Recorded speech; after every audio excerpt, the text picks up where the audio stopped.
4 years ago, in October, groups of young people like yourselves came to the Salute to the Salmon celebration. Perhaps you know some of them. Perhaps some of them are your older brothers or sisters. They came on buses to see the salmon in the Adams River. They came to see the green and red sockeye salmon spawning. They came and watched in fascination the thousands of salmon pairs preparing to spawn in the river. Possibly they were even lucky enough to see salmon digging a nest or laying eggs. They walked the trails along the river and saw the dead bodies of the salmon who had already spawned, lying along the banks. They came to see the salmon as many people have for years and years before them. And when the day was done, they climbed on the buses and went home. But that's not the end of the story. And it's not the beginning either, because this is a story that has no beginning and no end. This is the story of the sockeye salmon at the Adams River. After those young people left 4 years ago, in fact, after all the crowds of people left 4 years ago, the salmon were still here. Not the adult salmon. By mid-November, almost all of the spawning salmon had died. But there were salmon still very much alive on the river. Well, salmon of a sort. Baby salmon in the form of little pinky orange eggs were safely nestled in the gravel. Millions and millions of eggs had been carefully buried in the river bottom by the spawning sockeye parents. Of course, not all of those eggs survived, but the eggs that survived immediately began growing. At first, the salmon eggs were particularly delicate, but after a month they developed dark eye spots and were a little stronger. Still, there were other perils to be faced during that first winter under the gravel. The salmon eggs had to have enough water flowing over them to hydrate them and give them oxygen. But some were laid in places where the river dried up, or had silt or sand settle on them, while others simply froze as the weather got colder. Nevertheless, most of the eggs laid in the gravel of the Adams River survived. In January or February, the eggs hatched into elevin, little fish about the size of a pin with large eyes and a yolk sac attached to their bellies. Although they were able to swim around, the elevin usually remained in the gravel, hidden from predators. The elevin didn't need to hunt, since the egg sac contained all the vitamins, minerals, and carbohydrates they needed to survive and grow. For about 3 months, they lived off the yolk sac as it was slowly absorbed. But by spring, the little salmon had come out of the gravel in order to search for food. At this stage, the salmon were called fry and only weighed a few grams. There may have been more than 300 million fry. Most of them emerged from the gravel in the dark of the night in order to avoid the many hungry predators awaiting them, and migrated down Adams River to Tsutswecw Lake. Out of the 5 species of Pacific salmon, the sockeye are the only species that spend their youth in lakes. The lakes in which salmon fry live are known as nursery lakes. Living in schools, the fry clung to the shore of the lake, surviving on plankton blooms and insects. The little salmon overwintered in the lake, and by spring, their bodies had begun to adapt for life in the ocean. Their bodies turned a brighter silver color and became more streamlined. Now called smolts, the salmon were about the size of a small sardine. There may have been about 50 million of them left by now. The smolts migrated to the ocean on the high waters caused by melting snow in the spring. Through Little River, Little Tsutswecw Lake, the South Thompson River, Kamloops Lake, and Thompson River, the smolts finally arrived at the Fraser River. As the summer began, the sockeye left the Georgia Strait. The salmon were now young adults, silvery torpedoes with blue backs and silvery white stomachs, perfectly camouflaged for the ocean environment. From above, they were the color of the ocean. Viewed from below, they blended in with the sky. They traveled north along the coast of the mainland. Although people do not know for sure where the salmon go in the ocean, researchers believe that most of the sockeye from the Adams River travel to the northern Gulf of Alaska. Much larger now, the sockeye fed on larger prey such as squid, shrimp, and jellyfish, in addition to plankton and tiny organisms. After about 2.5 years at sea, the sockeye started their return journey to the river of their birth on the longest day of the year, the summer solstice. The sockeye were now nearing the end of their lives, but there was a new generation to be started.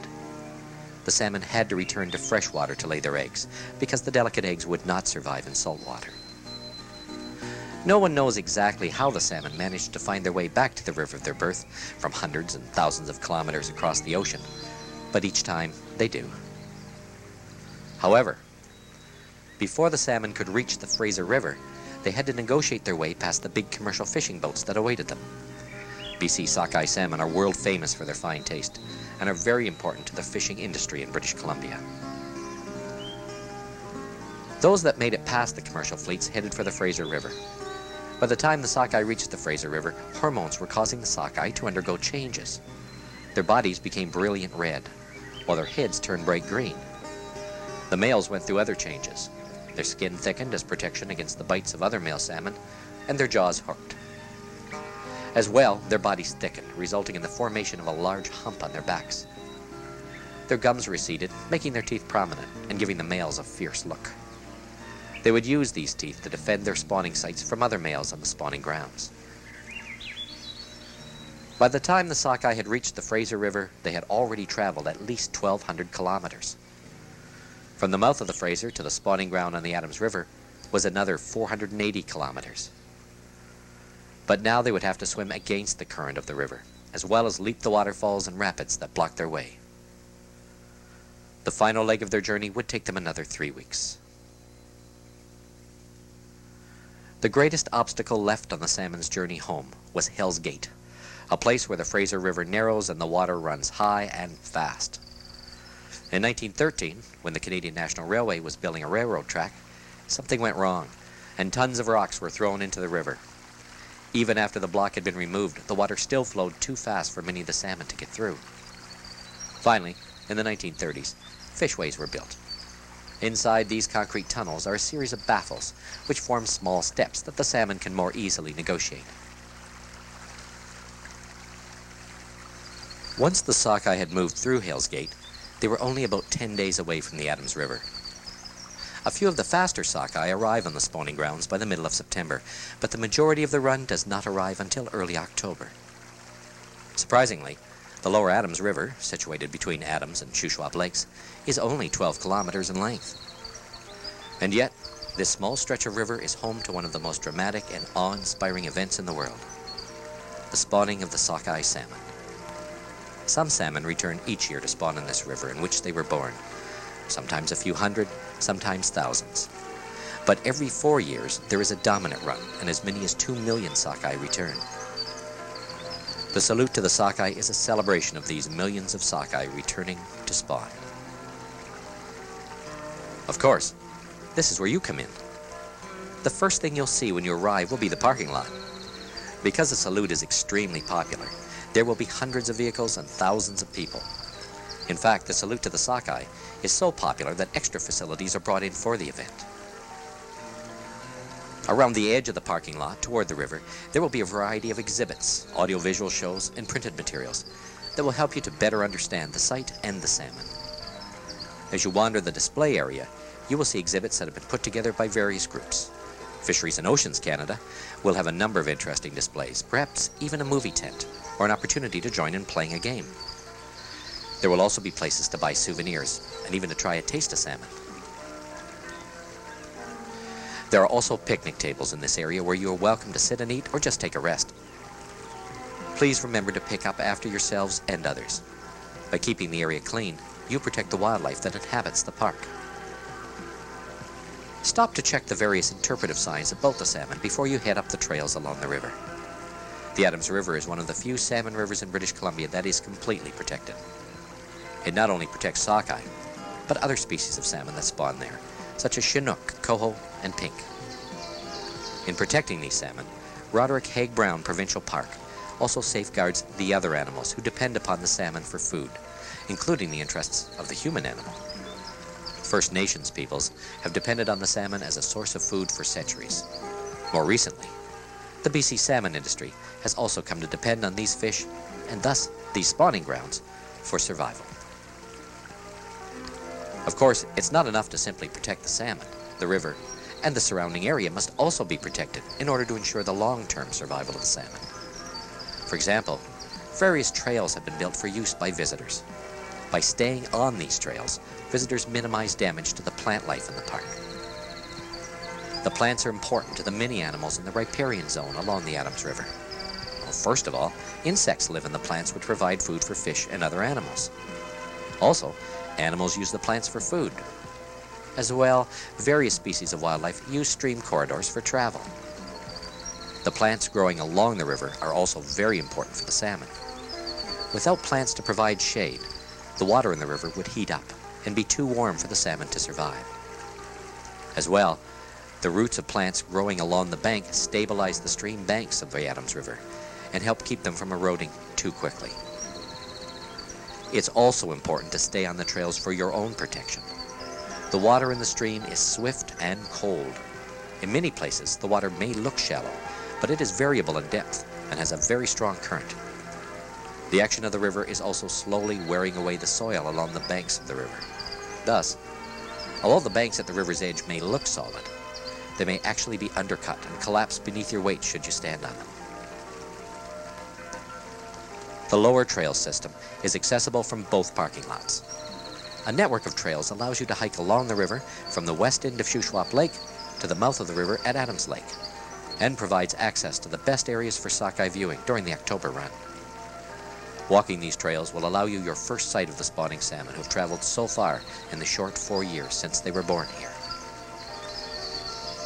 Sometimes people get so excited when they see the salmon that they go into the stream to get a closer look. But walking in the river can frighten the salmon, causing them to use energy. This may mean that the salmon never get the opportunity to spawn. Another problem is that people bring dogs who are not on a leash. Excited by the sight of the salmon, the dogs run into the river. Salmon are very sensitive to the smell of dogs and often flee in terror. Dogs can also cause damage when they enter the river by crushing eggs.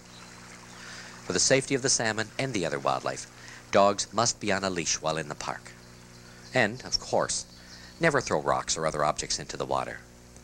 The trip to the Adams has been hard enough for the salmon, without having to deal with some person's careless actions. As you walk down the trail from the main parking lot, you will see a small bridge on your right which leads to the Island Loop Trail. This trail crosses a small island which is an appealing salmon viewing area, and then links back to the Cottonwood Trail via another small bridge. Walking straight ahead from the main parking lot will put you on the Cottonwoods Trail, which follows the northeast bank of the river from the highway bridge to the mouth of the river. This trail links the main and overflow parking lots and offers excellent views of the spawning sockeye.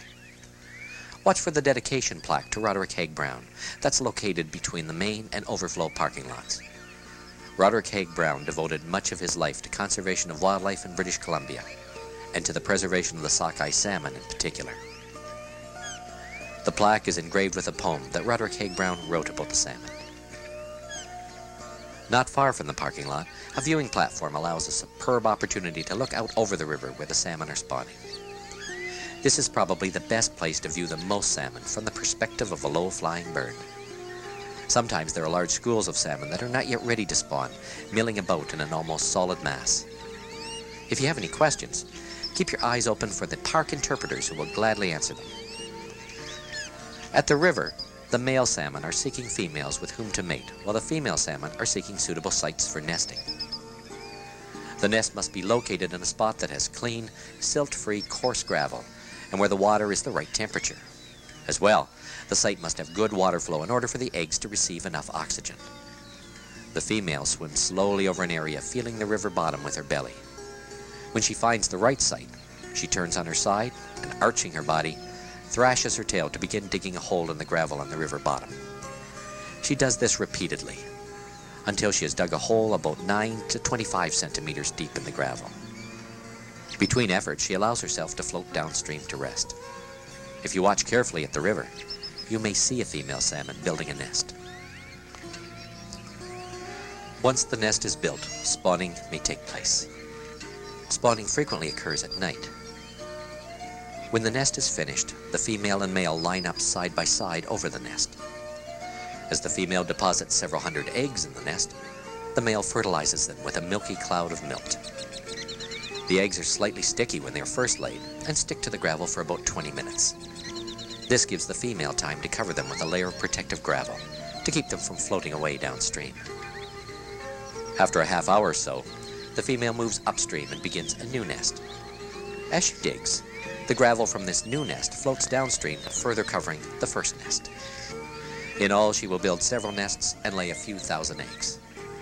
The whole aggregation of nests of a single salmon pair is known as a red. By the time the salmon spawn, they have used up most of their fat reserves. Battered and torn from their long struggle from the ocean, the sockeye are near the end of their lives. Sometimes you can already see where pieces of flesh have already turned white and spongy with fungus and bacteria. As you walk along the banks of the river on the Cottonwood Trail, you will see the carcasses of the salmon who have already died. Even dead, the salmon's contribution is immeasurable. The salmon run attracts much wildlife. Bears come to feast on the salmon before they den for the winter, and even mink, coyotes, otter, and mice come to the river for the salmon. Birds such as gulls, ravens, waterfowl, osprey, and eagles fly down to the river to feed on the dead salmon and the salmon eggs. As the snow falls, it preserves the salmon carcasses, and the salmon continue to provide food for many animals long into the winter. The salmon have contributed to many lives, but there is still another very important role they play in their death. As their bodies decompose, all the nutrients that the sockeye gathered by feeding in the ocean are slowly released and flow down the river into Tsutswecw Lake. The tiny plankton in the lake feed on these nutrients. In turn, these microscopic organisms provide essential food for the sockeye fry that will soon hatch from the eggs lying in the gravel at the bottom of the river. The salmon play a central role in an incredibly complex food web. Sometimes visitors to the salmon run have thrown things into the water to see if a fish was dead or not, or picked up and moved a dead or nearly dying fish. But as you can see, alive or dead, these salmon are playing a very important role. When you visit the Adams River, please respect these fish by leaving them alone. Eventually, the Cottonwood Trail leads to the estuary, where the Adams River flows into Tsutswecw Lake. Here the river widens and slows. In past years, Fisheries and Oceans Canada has run a fish tagging operation at the mouth of the river, which allows them to estimate how many fish are in the river. There are too many salmon to count individually. But fisheries staff tag many of the salmon and then release them so they can spawn. When most of the salmon have died, workers with pitchforks randomly collect samples of dead salmon and count the number of tagged and untagged ones. The ratio of tagged salmon to untagged salmon in each sample is assumed mathematically to be the same ratio as exists between the total number of fish tagged and the actual number of fish in the river. By finding out how many salmon there are, Fisheries and Oceans Canada can estimate how many salmon will be returning to the river in 4 years, the next dominant run. Near the mouth of the river, watch for the trail along the spawning channel. Small bridges will be set up that allow you to cross the channel. As well, Fisheries and Oceans Canada may be providing interpretive walks at the spawning channel. To get back to the parking lot, you can either return by the route you came or take the forest trail, which is a slightly shorter trail that goes from the spawning channel through the forest and back to the main parking lot. To the west of the main parking lot lies the upper trail system, which is longer than the lower trail system and protects unique pieces of cultural and natural history. The Packer Trail follows the route of an old Packers Trail above the river, while the Adams Trail follows the river until it ends at Gold Creek. Approximately halfway between Tsutswecw and Adams Lake lies the canyon area. The Tsutswecw built pit houses, or kikuli pits, as winter dwellings 700 years ago, and the excavations from these dwellings can still be seen. In the fall, the salmon gathered in the quiet waters of the canyon mouth before negotiating the torrent of water. Here, along the steep stone cliffs and beside the calm pools in the gorge itself, the Tsutswecw people gathered to fish for the returning salmon. Remnants of cache pits, built by the Tsutswecw people to store dried salmon, can still be found in the area. As well, pictographs or rock paintings can be found along the cliffs. From the other side of the Adams River, along the road to Adams Lake, you can access the historic Flume Trail, which leads to the Bear Creek Falls. Along Bear Creek Flume Trail lies the remains of a flume used by the Adams River Logging Company to flush logs into the Adams River in the early 1900s. The Salute to the Salmon celebration is a recognition of the incredible phenomenon and beauty of the sockeye returning to spawn. Your visit will be something you will remember for the rest of your life. With your help and protection, the eggs that you watch being laid will return as spawning sockeye 4 years from now. And every 4 years after that, another generation of sockeye will return to keep the cycle of life going. Perhaps someday you will return with your grandchildren to see the sockeye salmon spawn on the Adams River.